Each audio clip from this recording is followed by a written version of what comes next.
नमस्ते। कर्तव्य का बोध मानव जीवन को सार्थक बनाता है। मानवता सबसे बड़ा धर्म और सबसे बड़ा ज्ञान है।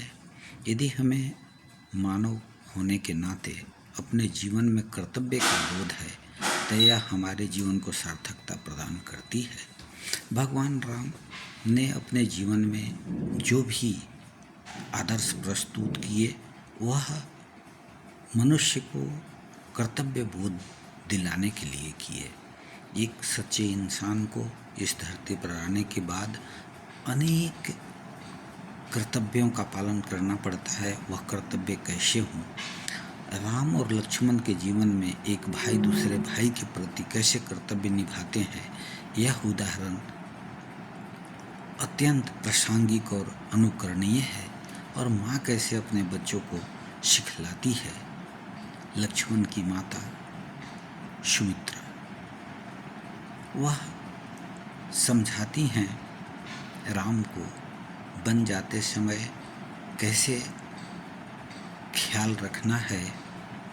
अपने पुत्र लक्ष्मण को समझाते हुए कहती हैं कि तात तुम्हारे मातु वैदेही, पिता राम सब भांति स्नेही।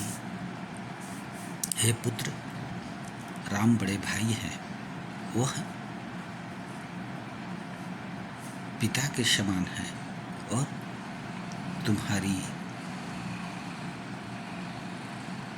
जानकी सीता जी माता के समान हैं। इस तरह के आदर्श मानव जीवन को सार्थक बनाते हैं। भगवान कृष्ण और अर्जुन गीता के पूरे उपदेश केवल मानव जीवन को कर्तव्य बोध दिलाने के लिए रचते हैं। उन्हें सब कुछ पता था, उन्हें इतनी कठिन परिश्रम करने की आवश्यकता नहीं थी। वे सर्वशक्तिमान थे, परंतु उन्होंने अपने जीवन में अपने कर्तव्यों का बोध किया कि हम जनता को समझा सकें, सामान्य जीवन जीने वाले मनुष्य को समझा सकें कि आदर्श जीवन और कर्तव्य बोध क्या होता है।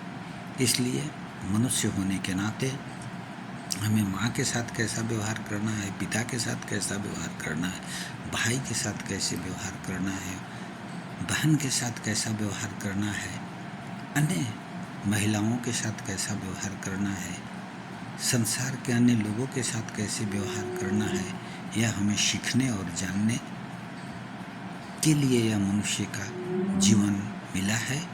इसलिए दुर्लभ मानुष जन्म है, देह न बारंबार, तरवर जो पत्ता झड़े बहुरी न लागे डर। यह दुर्लभ जीवन में हमें कर्तव्य बोध रखकर अपने जीवन को सार्थक बनाना है। अर्थात कर्तव्य बोध होने से ही हमारा जीवन सार्थक बनेगा। आशा है आप अपने जीवन में अपने कर्तव्य के प्रति जागरूक रहेंगे, अपने कर्तव्य का पालन कर जीवन को धन्य बनाएंगे। धन्यवाद। नमस्ते।